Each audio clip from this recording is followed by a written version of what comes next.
Hey everybody, welcome back to the Soholux Realty YouTube channel. Today we are going to be covering a hot topic. Laythe?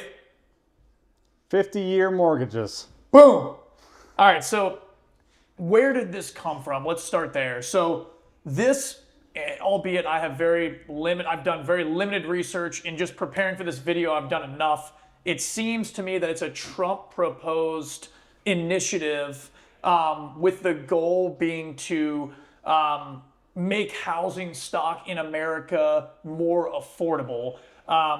It sounds like the reason behind this is what stimulates the economy domestically is transactions.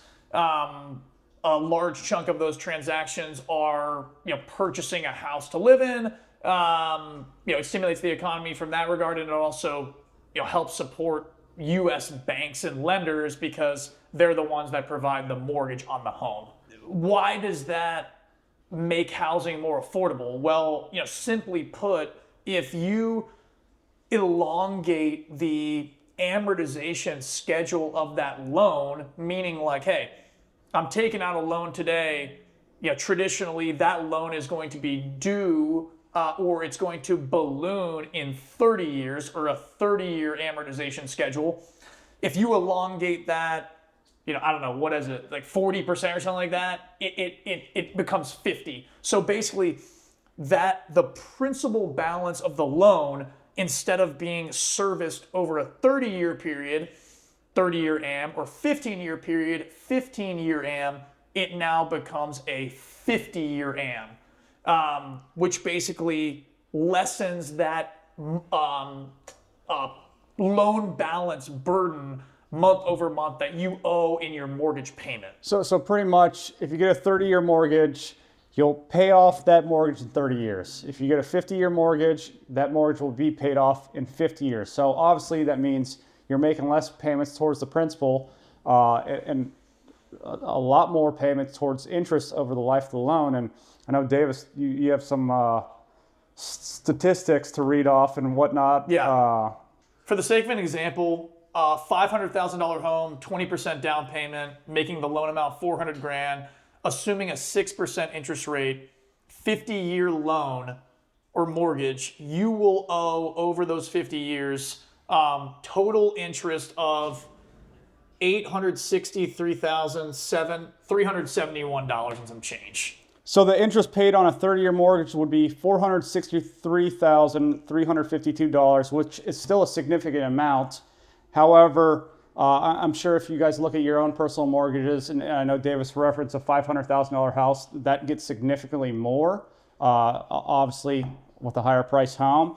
But the biggest thing to consider is, why a person would choose a 50-year mortgage versus a 30-year. And, I have an idea, but Davis, I'll throw it in your corner and see. I mean, I would say never buy a house in general, but like the reason being is this. Look, the term of the loan is basically you're signing a contract with a lender saying, hey, I'm going to pay you money every month for X amount of years. You're going to be in the same location, trapped in the same house. You don't have flexibility. You can't move. And they're going to be like, yeah, the longer you want to extend that out, the more interest we collect to our comparison here. Great. That sounds awesome. We'll take as long as we can to collect the interest, especially if the rate's fixed and you're in a downtrending interest rate environment. They're going to want to hold that to get they capture more spread. But I would say in the case I would try to get a longer term is, hey, look, I know I'm going to be here for 50 years. I don't know how you'd ever venture to guess that. But if you're going to be there for longer, you're going to be in the same place. You love the house. You're like, dude, I'm going to be buried out in the backyard by that oak tree. I'm not going anywhere. Then sure, you're going to reduce your monthly payment a little bit. The most important single thing to consider is the interest rate. Because as we've demonstrated, the majority of that monthly payment is interest. That's what's bringing up your payment. It's not bringing down the principal balance of the loan. I would personally argue, and this is up for debate, but if you're looking at that $500,000 house and it's at 6%, or you could buy like an $850,000 house or $1 million house and it's at 2%, dude, buy the $1 million house. The payment's going to be the same. Yeah. So anyway, I digress, but I guess I'll throw it back to you, Laythe, and add some context. So when running the math, obviously it doesn't make sense if you're going to be living in the home long term to take on a 50-year mortgage. I would encourage someone to take a 15-year mortgage instead, or a 20-year mortgage. That way you pay it off faster and there's less interest paid. But in the case that if you were to say, hey, Laythe, when would you take a 50-year mortgage? I would say if I'm buying a property and adding value to it and I'm planning on selling it within 5 years, that way I buy it, I put the improvements in it, let's just say I add another $100,000 of equity and I want to sell it next year, my payments every month are as low as possible, and I don't care about the equity buy down every month because I already know I added the value with the improvements on the property. That's when I would say it makes sense. And I guess we could, I don't know if we want to segue and talk about this when it comes to hard money and flipping homes, but it's kind of similar of, you know, the approach we take of, you know, granted on the hard money loans, we're at sometimes 10 to 12%. And there's a reason why we do it. And there's a reason why we go 90% leverage on those type of properties. And I don't know if we should chat about that in this video or another one, but if you are planning on staying in a home, and to wrap it up, which one to do, I would personally pick a loan term that is as short as possible that you could pay off that fits within your budget, because no one wants to pay $800,000 of interest over a course of 50 years on a 50-year mortgage. It just doesn't make sense. And granted, I get what the administration is trying to do to push this down and make things a little bit more affordable, but I think that's the wrong way to do it. I think there's better options of how to make housing more affordable.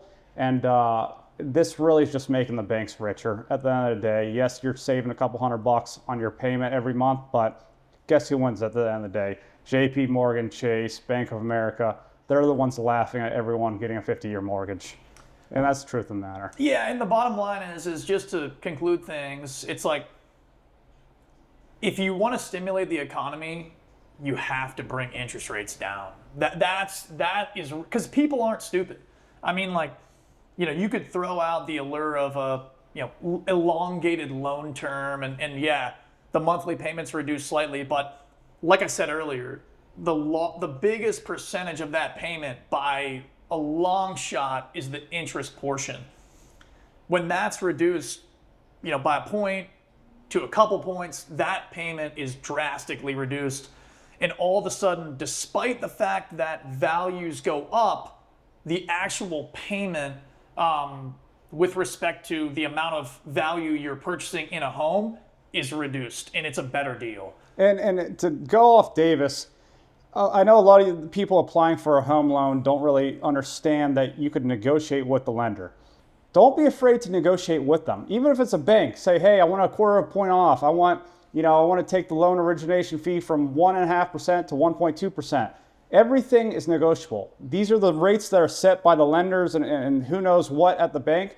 But every single deal we've ever done, we will negotiate directly with our lender or the bank to try to get a better rate. And a lot of people don't realize that you can do that. They think you're kind of stuck with the first, I don't even know, I'm going to say term sheet. I don't know if that's used in residential, but the first offer. The offer from a bank. Everyone thinks that you're stuck with that. No, call them on the phone. If you got an uncle who's a massive negotiator, if you don't feel comfortable doing it, have him do it. Who cares who calls them? Get them on the phone and talk them down and see what they can do. I guarantee you their first option they give you is not their best option. So don't be afraid to negotiate. I know I butchered that, but everything's negotiable in life. Trust me. Negotiate, buy when interest rates are low, get yourself a good deal, get in a home today.